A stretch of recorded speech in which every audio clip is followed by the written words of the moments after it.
trend started when the news of Muawiyah's death had reached Medina. People had become happy. Unfortunately, that happiness was not there to last. Shortly after, the news of Yazid's successorship reached the town. Muawiyah had appointed his son Yazid as his successor and the next caliph of the Muslims by collecting allegiance on his behalf by force and tricks. Yazid was known as an impious, sinful, and corrupt man. He was the first caliph to drink openly and in public.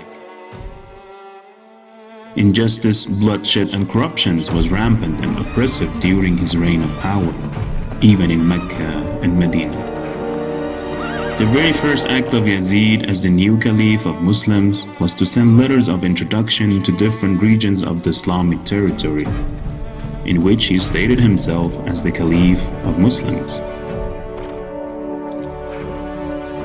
In addition, he sent a special letter to the governor of Medina asking him to collect allegiance from Imam Hussain on his behalf in any way possible. He had commanded in that letter that, if he refused to pay his allegiance to me, cut off his head and send it to me as your response to this letter. From the very beginning, Imam Hussain raised his objection against Yazid and his caliphate. So he asked the governor of Medina to give him one night to think about his final decision. However, as Medina was no longer safe for the grandson of Rasulullah, Imam Hussain decided to leave his hometown the very same night.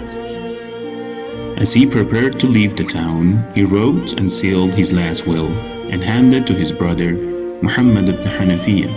This was what was stated: I have not stepped forward for idle play or diversion, nor out of recklessness and arrogance, nor to cause corruption, destruction, oppression, tyranny, or injustice. Rather, I have come forth to rectify and restore the religious community, the ummah of my grandfather Muhammad, Allah's peace and blessings be upon him and his progeny. I want to enjoin the right and prohibit wrongdoing and act according to the tradition and customs of my grandfather and the way of life of my father, Ali ibn Abi Talib, peace be upon him. Imam Hussain left Medina for Mecca on that night, taking along his family and children with him.